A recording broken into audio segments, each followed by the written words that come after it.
Well, welcome to the Unnamed Podcast, because we haven't figured that out just yet. I am Jory. We promised. We promised what? That we would have it figured out by now. We did?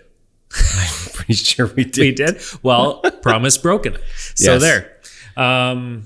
It's a trickier thing than you may think. And we've been using Chat GPT to try and seed some information into our brains, but we're getting there. But like, I'm not willing to just wing it. So that's pretty particular. And we want to be really clear on what the purpose of this podcast is. Yeah. But for now, we're taking imperfect action and just getting started, which in and of itself is an entrepreneurial skill that we need to work on. Yes. So that's what we're doing. We're going to do things questionably and wrong and fail forward as, the buzzword of entrepreneurial success. Fail forward, build the bridge as you're on it. Mm-hmm. You know, all those catchphrases. Yeah, you're going to suck at first and you're just going to get better only by doing. So this is us sucking. Yeah. So sucking anyways. Isn't a bad thing. Not at first. You have to suck before you walk before you can run. You know, it's the same kind of thing. This is that. Kind of the purpose of this podcast, just to point it out, is to teach people entrepreneurial leadership, to reach people who have questions, who are struggling with this kind of stuff, don't know what to do, how to do it. Good. Prompt them to think differently or better or whatever. I'm just trying to help people out and teach them how to lead, because that's important. We need more leaders. We need people out there that are taking a lead and initiative wherever they are to make the world a better place. Yeah.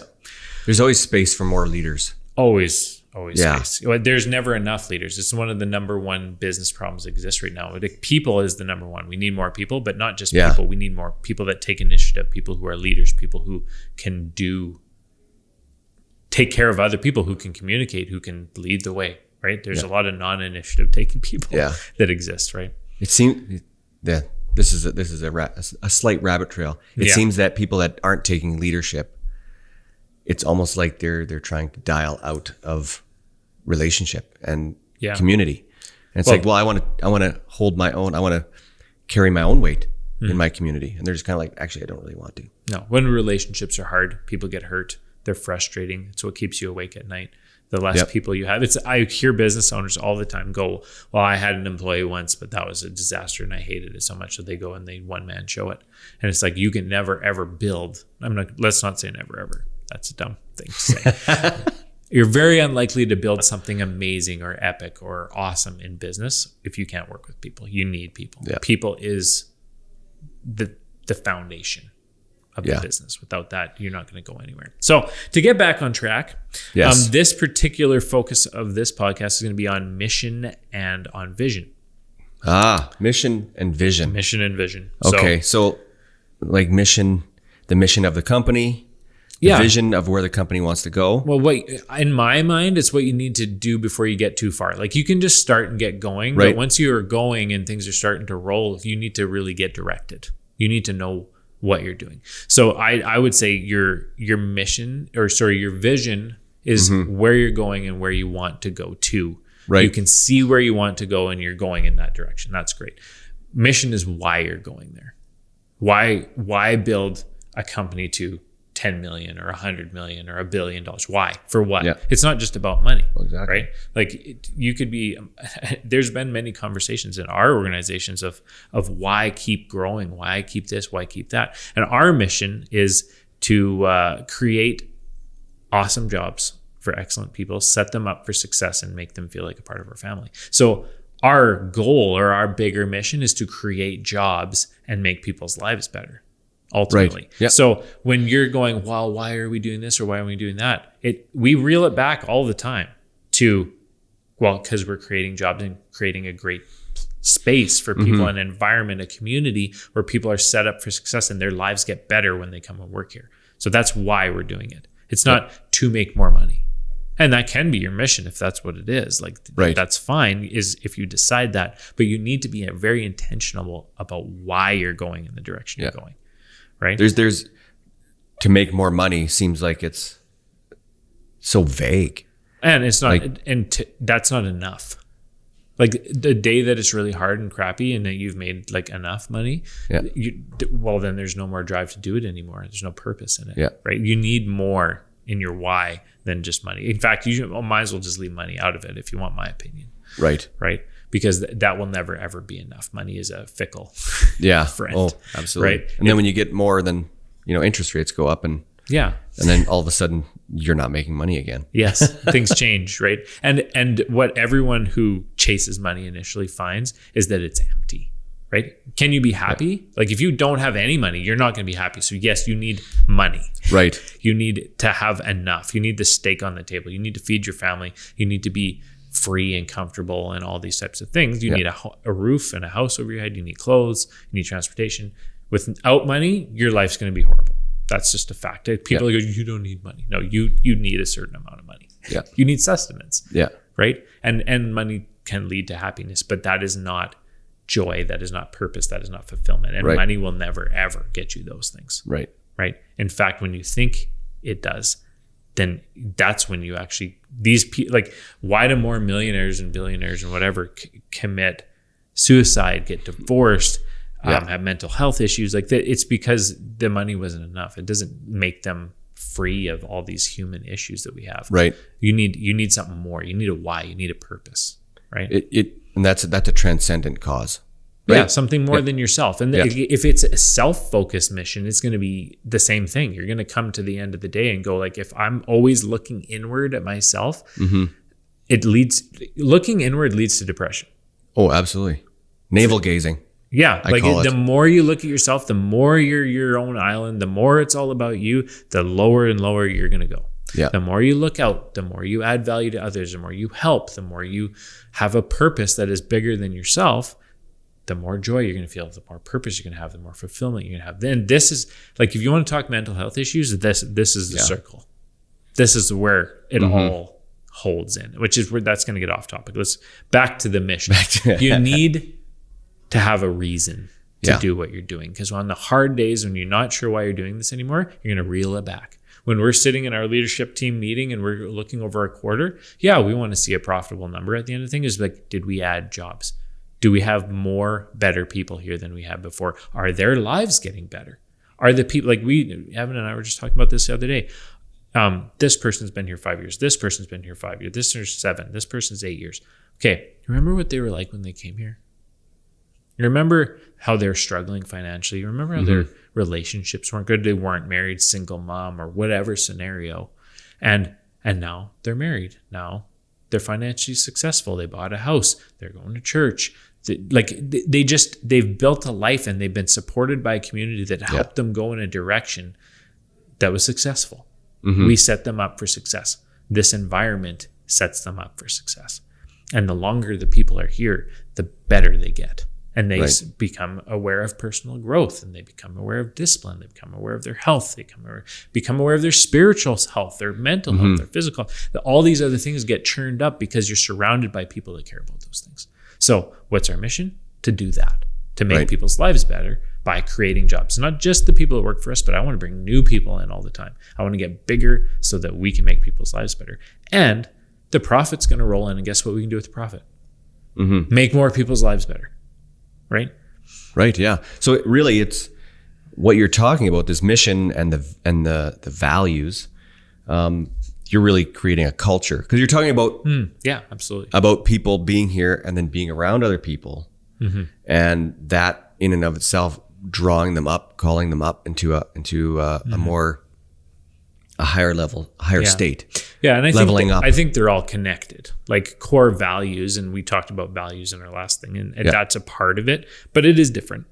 Yeah, your culture and your core values are a specific engineered thing, and it's much more individual and personal in nature. It's about character and that kind of thing. That's what creates a culture. But the mission is like what you get up in the morning to do. It's more the action. It's the action. The values are the character. The mission is the action. The vision is the direction. Right. So vision is the next thing there. Right. And if we're getting about vision, we need to know where we're going. Right. Like if you get in your car and you start it up and you don't know where you're going, well, you might have a nice Sunday drive, but you don't end up anywhere. Right. And vision it's a tricky animal, because it is an area that I live in. Like I am the visionary of our company, so to speak. It's literally my job in part. And so you're always looking ahead and planning and dreaming and trying to get further up, like the 30,000 foot view of what's going on below, and get out of the muck, the front line, so that you can see the big picture and then keep directing things in the right things. It's like, see that what you're going to need, what people do we need, what assets do we need, what customers do we need, what resources do we have to get, what is the threat that's coming our way that we need to anticipate. All these types of things are visionary. Yeah. Right. And what are the steps? And I think most people don't do this enough, is they don't actually visualize, sit down and walk through the steps and go, oh, there's going to be a bump in the road there. Mm-hmm. Okay, how do I maneuver that bump? How do I do something different here? How do I go around that? Or am I just going to have to plow through it and it's just going to suck for 6 months? Like, and I'm closing my eyes because this is how I do it, right? Right. I literally sit in silence and envision the steps and how long they're going to take. I feel them. Okay, but wait. Right. What is silence? What is silence? Well, if you have kids, you're screwed. Right? So this day and age, I mean, you get a phone. Yeah. Like, what is it that people don't want to leave their phone more than 6 feet away from themselves, right? It's going to be pinging you all the time, right? Yeah. So how do you create silence? How do you do that? I'm not saying I turn my phone off every time. Sometimes my mind just goes there automatically. Honestly, in the shower, I have more visionary work done in the shower. And my wife is always hounding me about how I take these enormously long showers, because I'll get on a vein. Like literally, you're naked. Yeah. Not even clothes to distract you.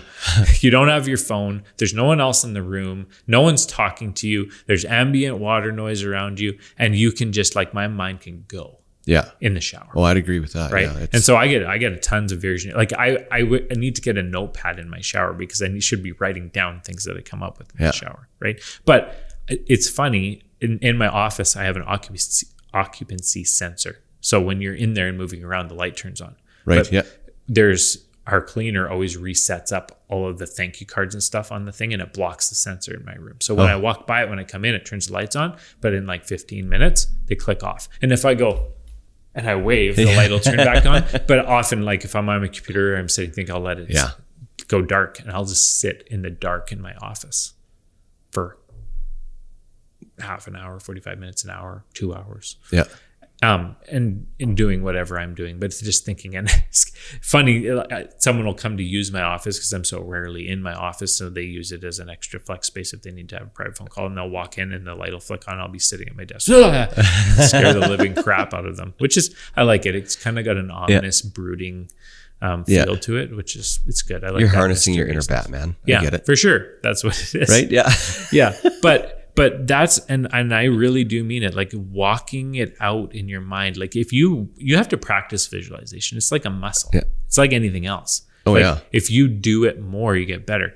There's a study I read, and they took two sports teams, similar quality level or whatever, like university teams or something. Okay. And they took one and they made them practice for 2 weeks. And they took a baseline of their skills at the beginning. They practiced hard for 2 weeks every day for a certain number of hours, and then they assess their skills at the end. Yep. Okay. They took another team and they made them run the same practice, but just sit and visualize it.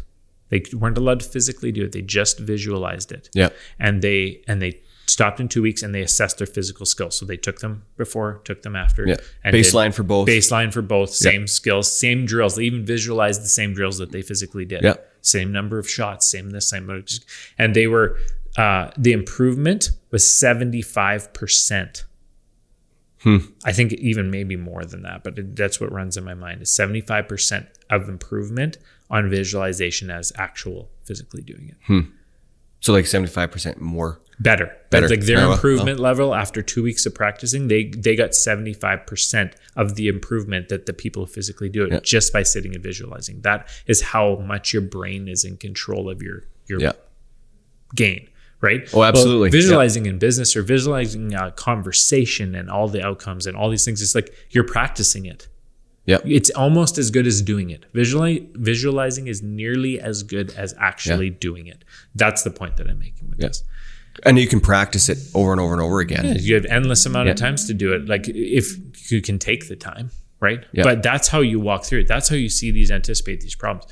People in our organization are like, they're always blown away how I knew something was coming, or how I could anticipate things, or how I already know stuff that I shouldn't already know. Yeah. It's from visualizing. Yeah.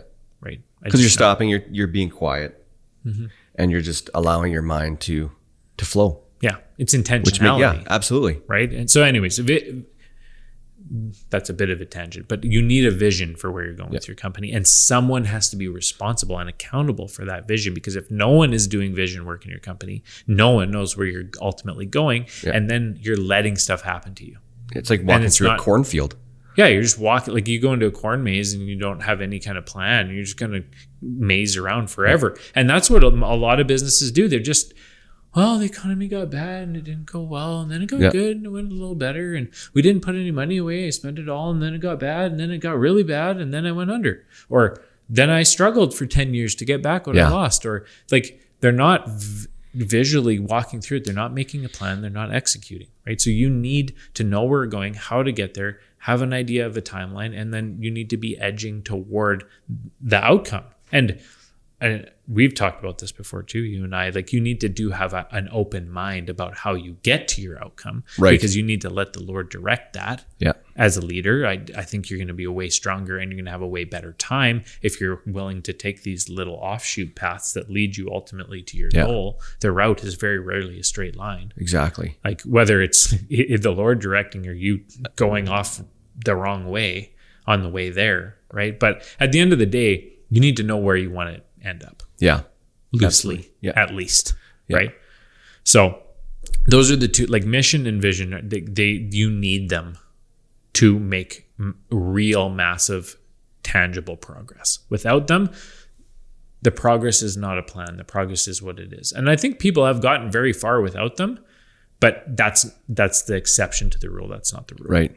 Right. Well, yeah. I mean, even if you're meandering through a corn maze, you may happen upon the solution by accident. Yeah. But that's not going to be the common. That's going to be the exception. Statistically unlikely. Yeah. Yeah. And I don't like to let those statistics rule my life. Like I want to be the 99% execution rate, not the 1 to 3% execution rate. It's like, oh, we're the 1% by like default, like lucky. Great. Yeah. Not luck. Yeah, I don't like luck. No. Right. Yeah, I like blessings. Yeah. I don't like luck. Right. Exactly. Yeah. So how do we do it? Is a good question for that within our companies. There was a time, and interestingly, like not that we didn't have a mission and a vision, like we kind of subconsciously worked on it, but not very intentionally. Right. And this would be now 4, maybe 5 years ago. We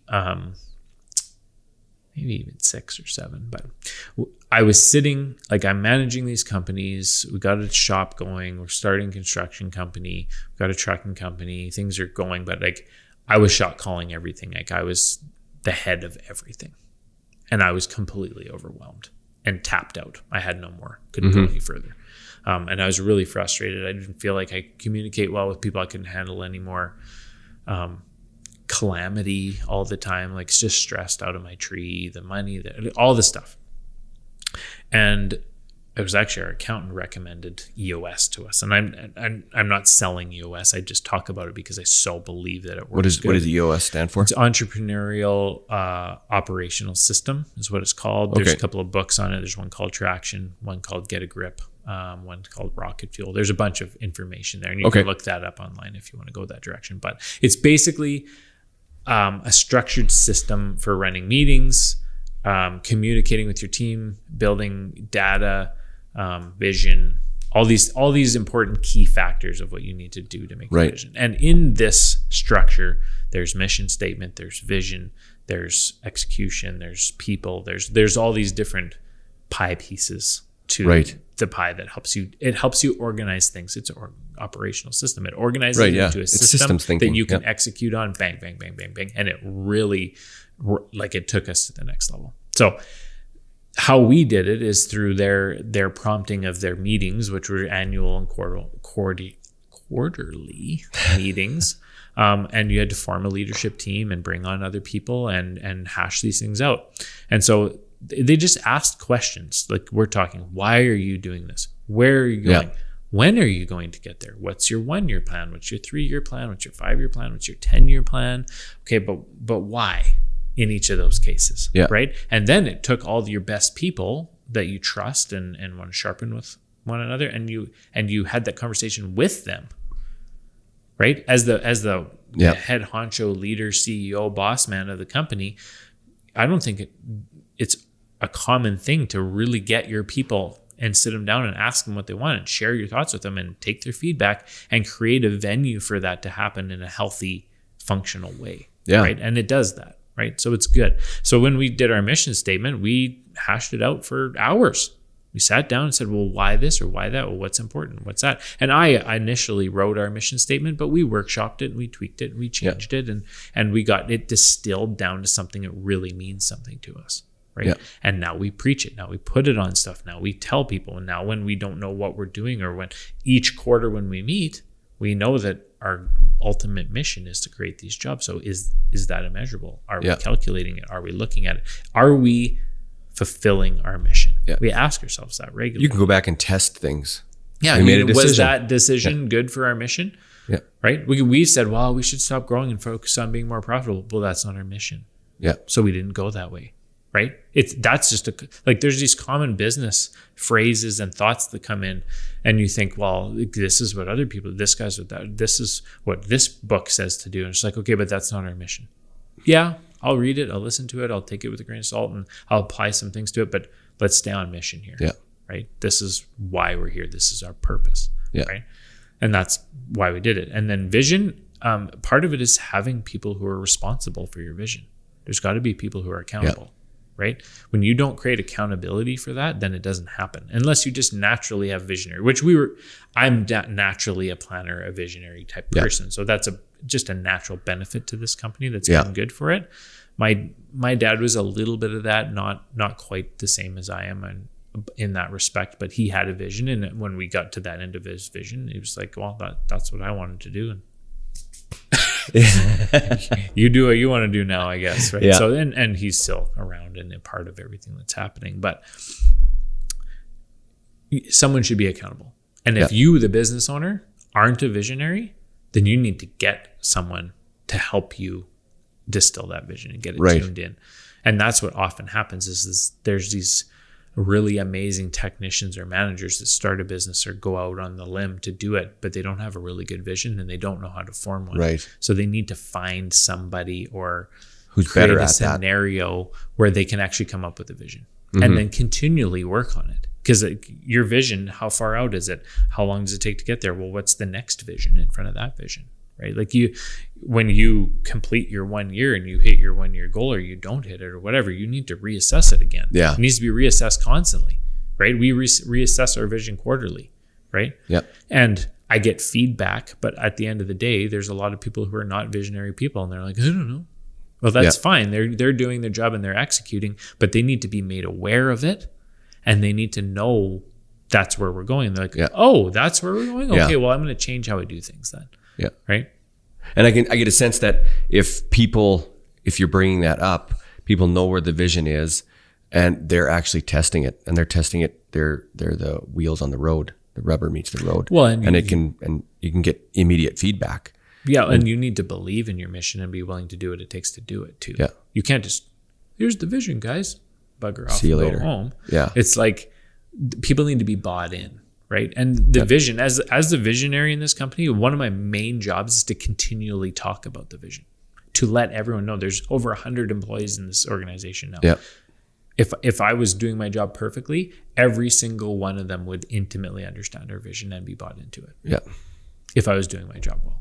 I'm trying and that's what I need to do, but that's repetition. And most visionaries would tend to be a bit of a creative. They get tired of saying the vision for the 150th time. You need to tell your customers, you need to tell your employees, you need to tell your investors, you need to tell your other businesses around you. Like you're just talking about this all over and over and over and over and over again. And just actually like, it's not boring, but it just wears you down almost. And you even forget who you've told it, but you just keep repeating it until everyone gets it. Right. Yeah. Because otherwise the vision dies. And not even that, they don't know where you're going. When people don't know where they're going, they don't row with you. Right? Yeah. Well, the benefit of telling others, like other companies, is you're building your network as well. And now if they know your vision, then all of a sudden they're going to be like, oh, I have this project, and they would be perfect because that's their vision. That's what they want to do. So and you're seeing your subconscious and their subconscious. Like they're now thinking about it even when they're not thinking about it because they now know. Yeah. Your employees are thinking about it when they're not thinking about it because they know where we're going. They wander across a sign or meet a person randomly, and it's not their job to sell, but to say, well, I talked to a guy yesterday and they're doing a big shipping project. And so I know that we wanted to do that. And so I told them to get a hold of Brad, and now Brad's dealing with it. That's like things can exponentially grow if people catch the vision, right? Here's the danger with vision, though, for me and for anyone who's a big time dreamer visionary. You need to be careful how much of that vision you tell at a time, because in my case, it can be overwhelming, right? It can. Some of my vision dream thought processes are so out there and so ridiculous, and it's good that they are. But when you start telling people with confidence that you're going to be doing these really epic things, you can overwhelm people who aren't on that level. Yeah. If you tell the person driving the truck, turning the wrench, nailing the hammer, that we're going to be $1 billion company and there's going to be 10,000 employees, and they start rattling this off to them, they're just like, right? Yeah, because they're thinking that the person nailing nails is like, you're telling them $1 billion company, they go, okay, that means 50 billion nails. Yeah, that's how they see it, 100%. And even like managers, like in our leadership teams, when I've gone a little too far down that road with them, they actually like push back against it because you've gone too far with them, right? Yeah. And there are certain specific people who can handle that, and you need to know who they are, people that you can share that vision with, that can get excited with you. There's a time and a place, but it's not in the larger picture. You need to cut the chunks of the vision out into like manageable, biteable amounts. It's like, this is where we're going. And you can get like, there's little seed tidbits that we're going to double, or we're going to do this, we're going to do that. You can give them a little bit of that sauce, but you don't get into, okay, so then we're going to build the expansion of the building, and then I'm going to buy this across the street, and then I'm going to put another building up there, and then we're going to acquire this company, and we're going to acquire this company, and they're going to move into there. And like, if you're a good visionary, those are the steps that you're taking. So what I was saying is, you can sprinkle those tidbits of the big picture to them, like a nice little kind of fluffy cloud. But if you start getting into the nuances of that and bring them into your 3-hour visionary conversation, they're going to walk away and like go into a corner and it's too much, right? That's my job. That's for me to do and for me to share with specific people. But what I need to do is create nice, packaged, manageable, bite-sized visions for them to take on and see the next step. So because if you're saying we're going to climb Mount Everest, and they've gone, I've never, like, they're going to start seeing their idiosyncrasies or the things they can't do yet. I know that they're going to be able to climb Mount Everest when we get to the top, and they'll have built the muscles and the things, and the right people will have come alongside. I know we're going to accomplish that. Yeah. But all they see is their inadequacy or the problems that are going to stop us from getting there. Right? Well, we don't have oxygen tanks. How are we going to climb Mount Everest? This is ridiculous. Right? Yeah. Okay, well, we'll get oxygen tanks. I'll worry about that later. That's just a hurdle we're going to jump over later, right? We don't have to worry about that now. It overwhelms most people immediately, right? So you do have to be a little careful if you're a big time visionary that you don't overdo it. That's what I tend to do. I tend to like just start visionarying all over the place, like vomiting, and then people are like, I can see them glaze over, and I'm like, oh, I've gone too far. Yeah, 100%. You're like, and I always notice when I start getting pushback from a leadership team, like these are my top people and they're pushing back on me. I'm going, okay, I pushed past where their comfort zones are. Yeah. And that's a little, I'm not a big fan of comfort zones. I want to be outside of that all the time, but you are leaning on these people to hammer the nails, so to speak. Like they got to do the work. And so that amount of work is like, it'll crush people, and people are always being stretched. When you're growing all the time, they're being stretched to their maximum, and people can only take so much, right? And so you need to give it the time and the energy and let people grow at the pace that they grow at and as they can, and without tearing them, right? It's like, this will stretch this far, but you go this far, it breaks, right? So you got to be mindful of that as a leader, I think. Yeah, exactly. So how do other companies do this? Do they do it? Have you heard of any? I know some other people do it. I don't think they do it well enough with enough intention or at all in most cases. I think most small businesses don't do this at all, right? And they have the person who started the business had some sort of a vision initially when they started it, but it gets lost in the first few years of the business and they don't go back to it, right? Or they achieve it right away. Or they achieve it quickly and they don't know what to do after that, right? And so they're not taking the time and being intentional about it, especially in the small businesses, right? The bigger business, the big corporations, they know, they've read the thing that says if we have a good mission that we're going to be a better, longer lasting, more quality company. And so they'll work on it, but they've got some marketing team up in the tower doing it. And then they make some snafu cool phrase and then they pitch it to the team and that's where it ends. Yeah. Like there's no actual belief, there's no faith in it, there's no meat to it, there's no buy-in by the whole corporation. Like it's not a root, it's not a foundation of the business, and everyone knows it, and so they don't care. Right. And if it's only happening in the executive suite, it's not right. You're not doing it right. Right. And I want to be very, I don't think it doesn't matter how big your business is, how small you are, whatever, you should have a mission statement or some sort of mission that at least you very clearly understand, and you should have a vision for 1 year, 3 years, 5 years minimum in my mind. Absolutely. Right. And you should be revisiting that regularly. Right. If not monthly, quarterly, if not quarterly, annually. Like any quarterly in my mind is a bare minimum. I'm in that all day, every day. Like, what's our vision? And now it's adjusting and changing it. Who needs to know? And what do I need to accomplish to get this all together? And I'm looking ahead. It's my job. But we're a large corporation, so I can take time to do that. I'm not hammering the nail. I'm not changing the tire. I'm not driving the truck. So then I can work on that. But it takes an amount of letting go. Yeah, it takes time. It took time to get there too. That's a whole nother podcast. We'll get into like how to letting go, episode 4. How to lead without doing the doing anymore. Yeah. But I don't care how big you are.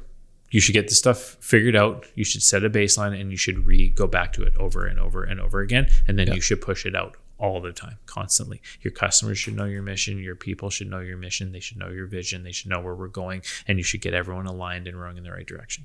Yeah. It needs to happen. So you mentioned intention, that they don't do it intentionally. Mm-hmm. Would intention entail them like getting a book like those books that you mentioned earlier, the EOS system? That's one way. Should they follow a system? Should they? What does intention look like to you? Well, intention is scheduling the time or setting the time aside first.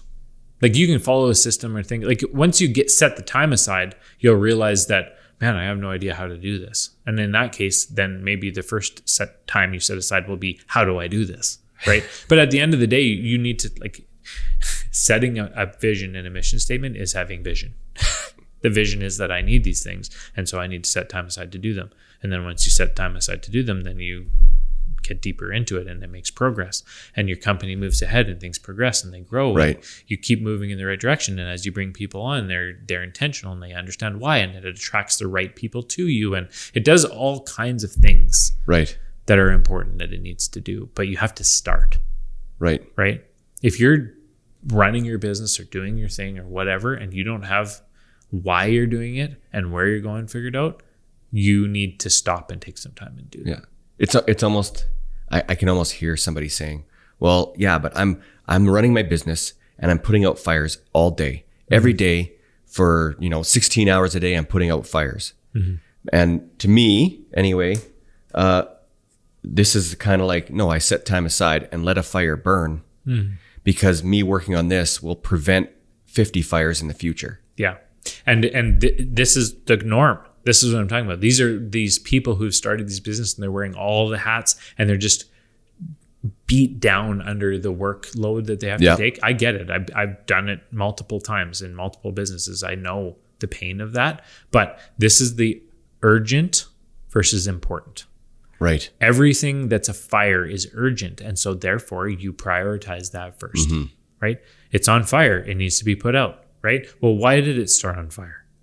Yeah, exactly. Well, when are you going to have time to figure out why it's starting on fire? Because you're going to keep having fires if you don't stop the reason that the fires are starting. Right? And the important is the thing that takes a lot of time, it's inconvenient, and it takes resources, energy, inefficiency to fix the thing that's starting on fire. I need to rewire my whole building.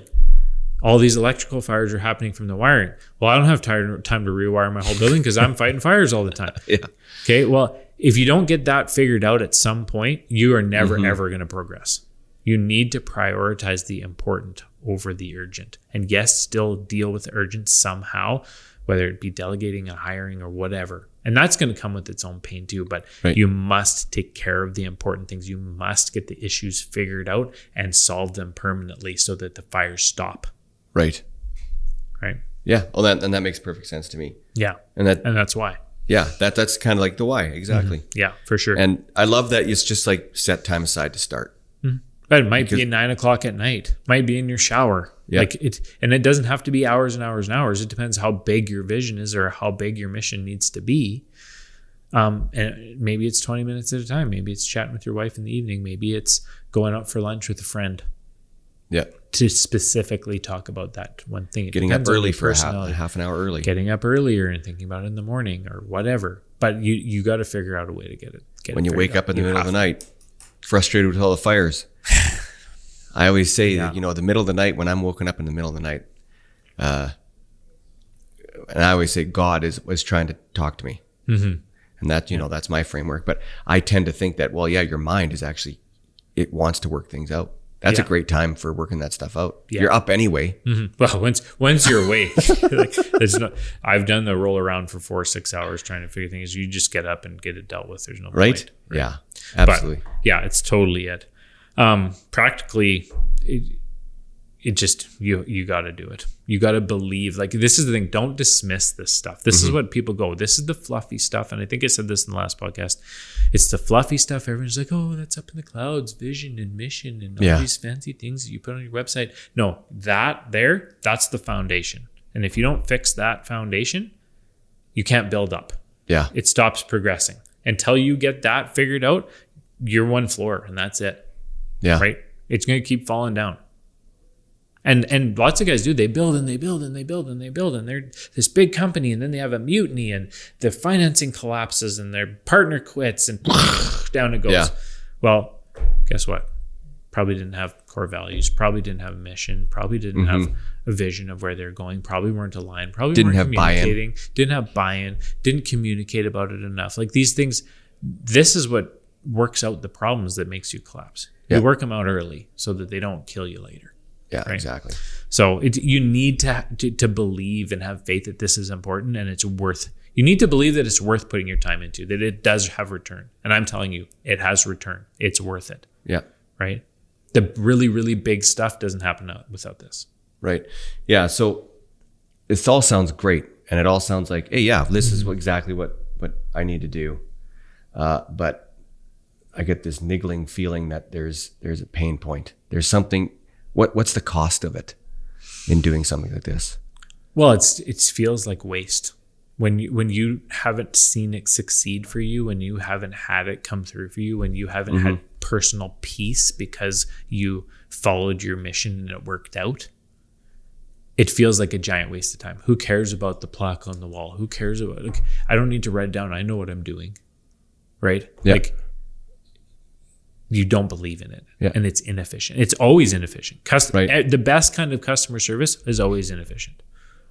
Yeah, right? It's true. Yeah, going to a customer to give them a quote for free and shaking a hand and building a relationship, inefficient. Not making a dime off of that particular thing, but you have to believe that being liked, but finding out what that person really wants and going the extra mile for them before they sign that paper is going to pay off with the job. Yeah, you believe that work that you did for the sale is going to pay you eventually, or that it might take 10 reps to get one. You start believing those metrics, then you can start exercising on them. Well, if you believe that getting your mission and your vision hammered out, written down and figured out, and then using those as a guiding compass for what you're doing is going to get you to where you want to go faster and better and with less pain, then you're going to do it. But if you don't believe it, you're not going to do it. And you're going to half-ass it and it's not going to work.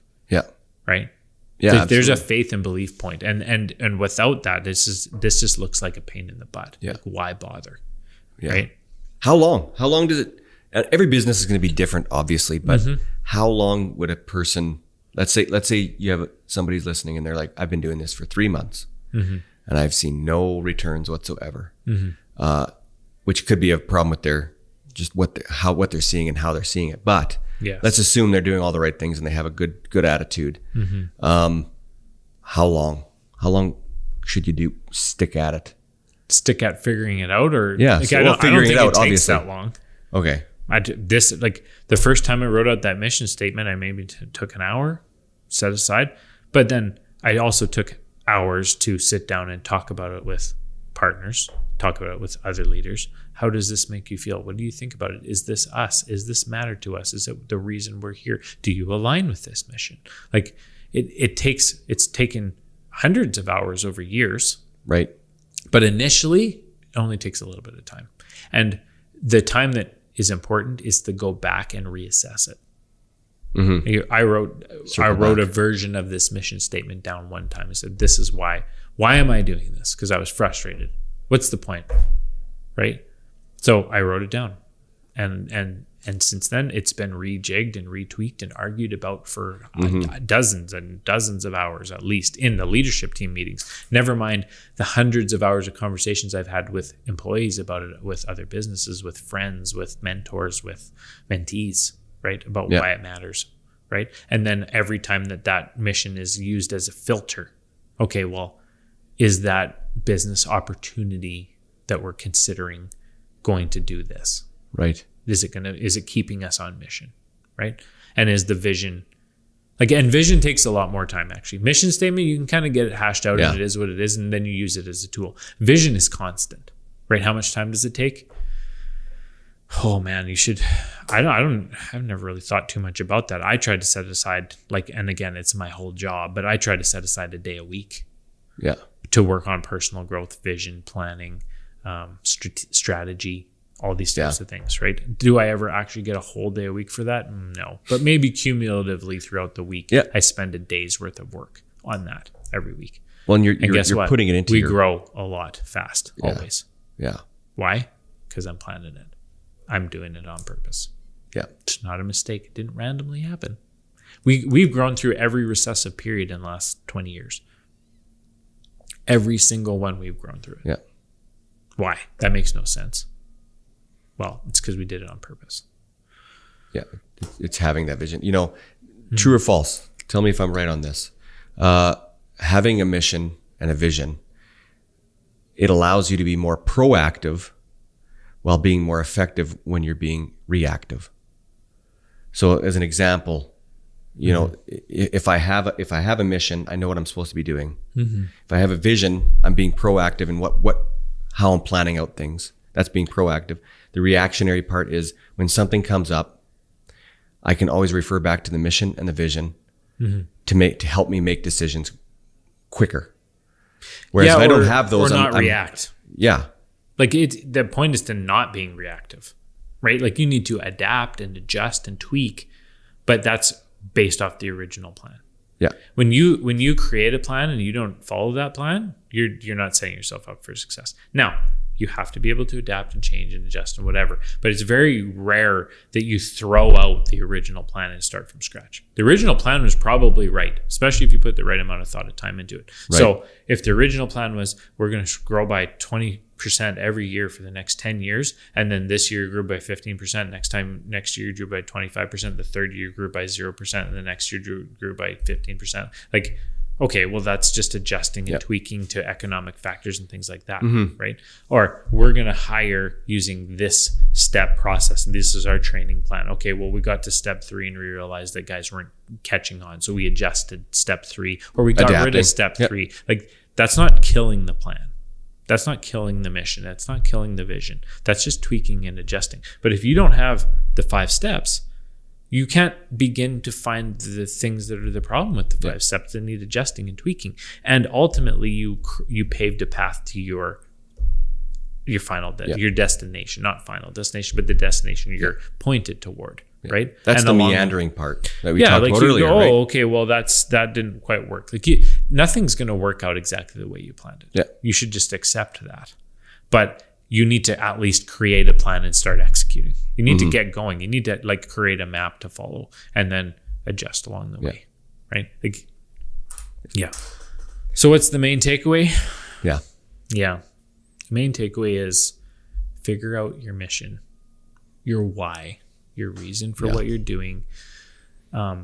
Make sure that make sure that your mission is big enough and purposeful enough. Mm-hmm. It needs to be something that you're passionate about, that you believe in. It needs to be the gravel in your guts. Right? You need to say it and be like 100%. Not like, yeah, whatever. If it's whatever to you, it's not, you didn't get it right yet. This is your why. This should get you out of bed in the morning. This should be, when you see your mission happening, you should be welling up.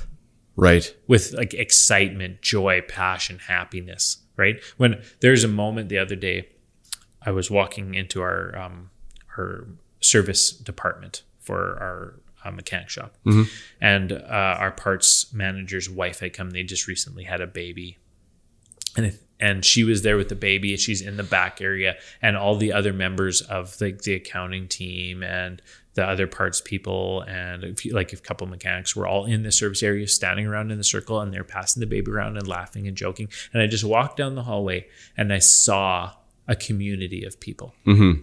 I saw the baby and a family. I saw a support system. I saw a community. I saw laughing, joking, smiling. And I went, that's our mission. Yeah. That I getting goosebumps talking about it right now. Yeah. That's how much I saw it. And it was like, our mission is happening right there in front of me. Manifesting right there. That is the purpose. That's why we did all of this thing, is so that can happen. And these people could be like joyful and happy and together in community and loving one another and being tangibly connected and enjoying that moment together. It wasn't about what piston went in what engine in that moment. It was about a group of people that enjoyed each other and a wife that felt comfortable to bring her baby, that was excited to share the new baby with the team, and the team all cared and they all loved one another in that great, glorious way. Mm-hmm. That was our mission. I saw it happen. And I know how we got there. By vision, by step, by hiring the right people, by planning, by putting them in the right places, by making sure people are paid well, by making sure they're getting enough time off, or making sure that I get to know people's wives' names and I communicate to them that they are welcome in our facility and that they feel welcome, and creating that environment. It's all intentional. None of that just happened by accident. It happened on purpose. And when I saw it, I almost teared up because it was so, it's working. Yeah. We're doing it. Yeah. Right? That's what your mission and your vision should look like. Well, that's great. Yeah. It's amazing. So, takeaway, you need to be passionate about it. And one last point, with your vision is too small. If everyone inside of your organization, all your employees and other people, if their vision doesn't fit inside of your vision is too small. Right. So whatever your vision umbrella is, all the things that are in there, if you have people coming up who want advancement, if you've got people who want to make more money, if you want people that want to have more time off, like all these other various things that are under the scope, if they want to grow personally, if they want to hit new highs or be the best person they can be, that they need to be able to fit under your umbrella of your vision. Right. So if you haven't made a vision big enough for them and all the other people you want to bring in with your mission, then you're not going to attract the people you want. If you want to do something big, something epic, something awesome, your vision has to be that big. Because when you're telling that rock star guy that you want to hire about your vision, that's why he's going to come or not. Yeah. And if his vision doesn't fit under your vision, he ain't coming. Right. Right. And if you want heavy hitters, rock stars, killer people, awesome, powerful people in your company, you better have a freaking huge vision, and you better be able to communicate it to them. Yeah. Yeah. Communicating would be very important. Yeah, you need to be able to sell the dream. Like, that's what it is. This is the dream. This is what we're doing. I want millionaires to be made in this business, in the people who are employed here. Yeah, I want that. People who want to be millionaires can come here and make that happen under this umbrella. Yeah, that has to. It's available. So guess what? I'm going to attract people who want to be millionaires. Yeah. So you need to put the time in. Mm-hmm. You have to, like you said, every week, 1 day a week, to make that so ingrained in your DNA that you can just spout off at any moment. Yeah. And you don't need them to believe you. Right? They don't need to believe that you're capable of it. They just need to believe that you believe that you're capable of it, and they'll get infected along the way. Yeah. Right? You don't have to win them on day one, but tell them your vision, believe it, and then execute it, and they'll believe eventually, because you're going to prove it to them. And you better talk accordingly, and you better walk the walk and do the work. Yeah. Right? Absolutely. So I'm not saying be ridiculous and say crap that doesn't have any tangibleness to it just because you're the big guy. You got to execute on this stuff. You got to be able to accomplish it. You got to be the guy. It will only go as far as you're willing to go with your vision. You got to execute on it as the leader. But believe it, live it, walk it, take the action towards it, and people will come with you. Yeah. That's leadership. That's great. Yeah. Okay, I think we're good. Yeah, that's great. Thanks, Tyler. Thank you, Jory.